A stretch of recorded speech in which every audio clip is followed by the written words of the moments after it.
In today's episode of our Flourishing Fridays podcast here on E-Radio, Julia Tew of the Circular Stage Consultancy takes us through some of the reasons why it seems so hard to change our behaviors, our beliefs, and also our thought patterns in a lasting way, and what we can potentially do about it.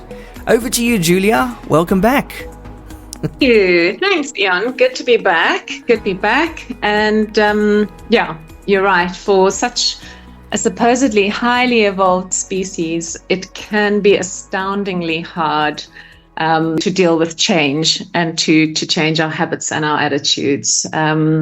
Most of the time, we just blame ourselves for being lazy, don't we? Yeah. We do. We joke about making New Year's resolutions because we all know what happens to those in the first few weeks of the year. New gym contract, anyone? We've read the books that tell us it takes up to 10,000 hours to become an expert at something. Thank you, Malcolm Gladwell, for that one. We've heard we should be doing at least 10,000 steps a day to stay healthy and fit, and we should be taking the stairs instead of the lift. And, most of us know how much water we should drink every day and how many hours of sleep we should be getting, and that by reducing the red meat in our diets, we'll be healthier and so will the rainforests. But despite having all of these facts at our fingertips, we still don't make the necessary changes, or we don't keep them for very long. Why not? Well, you might be pleased to hear, Ian, that there is a very scientific excuse for why we struggle with change. And it all comes down to neuroscience, much of which explains how our brains have developed over time to keep us safe and operating efficiently. So let me explain if I can. As babies, and particularly between the ages of 3 and 5, our brains spend a lot of time learning how to get us to perform certain actions in response to certain stimuli. Neural pathways are created in our brains, building the critical connections we're going to need later in life to conduct higher level activities in our lives. And it's these neural pathways that get stronger the more we do things repeatedly in a certain way. Now, after a while, as we grow up, our actions become ingrained habits that we hardly even need to think about at all. Think about brushing your teeth or driving the same route every day to work. It kind of almost happens automatically, doesn't it? Mm. So this is important to our brain. Why? Well, because it saves a lot of energy when we don't have to actively think about what we're doing. And in fact, our energy-hungry brains are programmed to avoid burning unnecessary energy on activities like doing things differently. They will default to the easiest, most familiar route pretty much all of the time. So when we humans do encounter the possibility of a change, of something new, a new habit, or just a new circumstance, our brain shifts into a protective mode for 3 main reasons. Firstly, because it doesn't yet know from an evolutionary standpoint if the proposed change is going to be harmful to us or not. When faced with uncertainty, our brain reacts as if we are encountering danger, and the stress hormone cortisol is released, triggering a fight, flight, or freeze reaction that can cause us to retreat back into our familiar old habits. Secondly, new situations and ideas require a lot of thinking and analyzing usually, which, as I've mentioned, uses up energy, which the brain is programmed to avoid. And thirdly, researchers recently found that mental effort, like changing your habits, can bring about feelings in us like anxiety, anger, and sadness. Believe it or not, they did a study. They call such mental effort inherently aversive, meaning it makes us feel a strong dislike for it, for change. Phew, That explains a lot, doesn't it, Ian? It really does, Julia. And, I now understand also why it's so hard to break old habits and also for us to develop more positive ones. But, it seems to me that our brains really sabotage our efforts, don't they? Yeah, they really do seem to do that, Ian. Absolutely. And I'm sure we're not the only ones who think that. But don't yet give up on your good intentions to start learning to crochet or to body surf or to learn Mandarin. There are many ways to work our neurobiology to our advantage. We just need to know how. So by learning clever ways of hacking the brain's systems, we can become better at coping with and even embracing change and uncertainty. Would you like to know more about how we do that, Ian? Are you allergic to change, or maybe some of your employees or family members are? Yeah, I'd love to know what the solutions may be for all of us, seeing as we seem to be constantly faced with change and so much uncertainty these days. But I'm definitely not allergic to change. Definitely not. No, I think it's probably part of your world. Yeah. So, okay. So one of the positive characteristics of our brains is their neuroplasticity. And despite what that word sounds like, neuroplasticity is not the amount of microplastics we have lodged in our brains. That is a topic we can talk about another day. Okay. Neuroplasticity is the brain's ability to reorganize itself by forming new neural pathways and connections throughout our lives. And this allows us to adapt to new environments, new routines, new situations, and new ways of thinking. It means that even though change might initially feel threatening, our brains are capable of learning and adapting to new experiences. They are more resilient than we give them credit for. So today we're going to look at just a few of the ways in which we can retrain our brains to be more comfortable with change. So meet Stephen. And Stephen feels very anxious and fearful when he's faced with something new or uncertain at work, right? So when his boss hands him an important new project to work on, his heart starts to race. His breathing gets faster and shallower, and he starts to sweat profusely. He doesn't realize it, but his body is now going into fight, flight, or freeze mode, survival mode. His sympathetic nervous system has been ignited. Hormones like adrenaline have been released into his bloodstream and into his muscles, and his body is preparing to face a threat, to run away or even to hide away. So what is going on inside Stephen's brain? Well, nothing, as it turns out, because the old reptilian part of his brain has taken over and his logical mind has gone blank. It is impossible for him to think clearly or rationally and to make good decisions on what to do next or how to respond. So what can Stephen do? Is he going to turn tail and head off to the bathroom and hide like he's done in the past?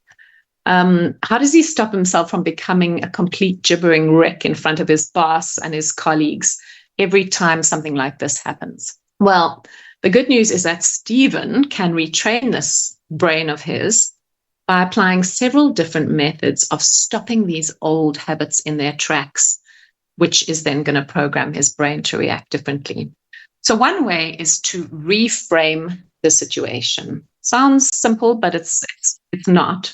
So the way we perceive change has a significant impact on how we respond to it. So by reframing change as an opportunity for growth and learning rather than just a threat, we can shift our brain's response from one of fear to one of, say, curiosity. So when Stephen is handed the new project, he can immediately choose to respond by thinking, I wonder what this project is all about. What a great opportunity to experience or learn something new. I am super keen to find out more. I am curious. So when our thoughts center on curiosity instead of fear, we activate a different part of our body. We activate the parasympathetic nervous system, which goes to work against the sympathetic nervous system, which is our fight or flight.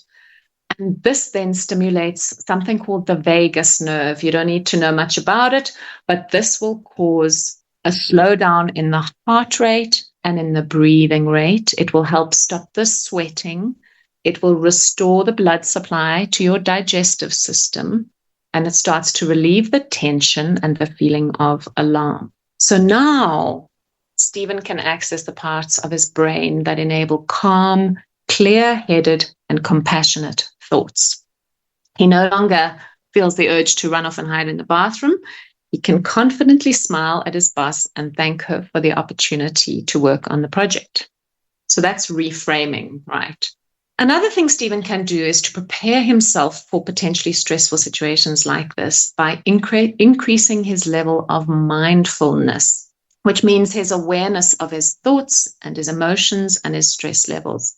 I think we all know mindfulness practices. The word comes up quite often these days, and we are referring to things like meditation, breathing, exercise, especially forms of exercise like yoga, relaxation techniques, walking, singing, and even humming.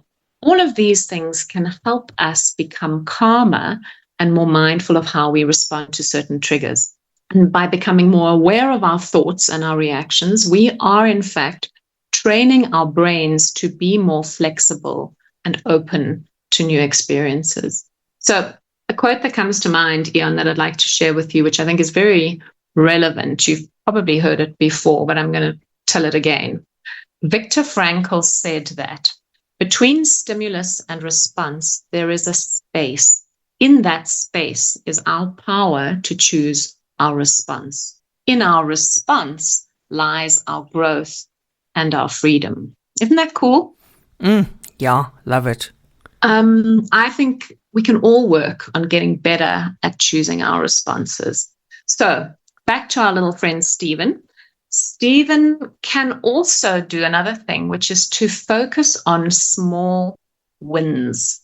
When he's faced with something that might feel overwhelming, like a big new project to work on, he can break the task down into smaller, more manageable steps. And then when he succeeds in completing each of these small steps, he can celebrate little wins along the way. Why? Because this activates the brain's reward circuits and releases the hormone dopamine, which in turn encourages us to keep going and to keep moving forward. It keeps us positive. It's a way of programming ourselves for positive reinforcement and incentivizing ourselves to make the right decisions in the face of change. So that is focusing on small wins. And lastly, Stephen can also practice visualization techniques, which can help prepare his brain in advance for uncertain or uncomfortable situations involving change or difficult emotions. So by mentally rehearsing in his head how he's going to handle new situations, he will actually create new neural pathways in his brain that will make it easier for him to respond calmly and intentionally when the time comes. So does that sound like it makes sense, Ian? And if so, which of these practices do you think that you might apply in your own situation, maybe at work or in your personal life? You're not going to believe this, Julia, but Stephen, that you just described there, that whole story of Stephen, that is me. That used to be me. Literally. Yeah, it's like you took my story and you just changed the name. It's crazy. That is crazy. And going forward, like that. Do you think any of those practices might be handy? Absolutely. That's exactly what I'm doing. And I'm no longer like Stephen, but I used to be like Stephen. You know, any change or any kind of stress used to trigger the worst stress responses and also anxiety, you know. But nowadays, it's the way you see it and the way you talk to yourself. You've got to be so conscious of it, especially if you're a very anxious person. So yeah, Stephen, absolutely. For a very long time, we're talking years, I was Stephen. Oh, wow. So you can relate to that very personally. Well, I did. Kudos to you for having found the way to cope with that. I'm really impressed. Thank you. And Is there anything in particular that you find that you're practicing? Are you a deep breather, or are you a meditator? Or would you go for long walks on the beach? Well, most of those, but I think also mindfulness, and just becoming aware of where you are right now. And, also what you said, those small victories. I think that really helps a lot, yeah. Oh, great. I'm so pleased you could share that personal experience with us. That really makes it far more meaningful than just old Stephen in the background there. So you've definitely given yourself the best chance of managing that small little window of opportunity between stimulus and response, and choosing to respond in a calm, controlled manner instead of letting your neurobiology get the better of you. So excellent job, Ian, and I hope that others out there can see that as a great example of how to tackle these challenges. And for any listener who feels they might benefit from learning a few more techniques that we haven't mentioned today, by all means feel free to touch base.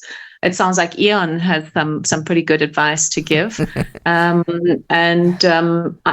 also happy to offer discounted rates to e-radio listeners. So there's a little incentive to help. Nice. Thank you for the opportunity, Ian. Thank you so much, Julia. It's been very insightful as always. And just tell us, where can we find you on the social media and also your website? You can. You're welcome to look me up at thecircularstage.com. And there's a contact form on there that you're welcome to fill out. Otherwise, my contact details, my email and phone are there. And you can also find me on LinkedIn and on Facebook. So I'd love to hear from anyone who has questions or is needing a bit of help in the department. Yeah.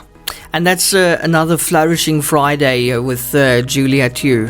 Thank you so much, Julia. Much appreciated. Thank you, Ian. Have a fantastic weekend ahead. You too. Thank you.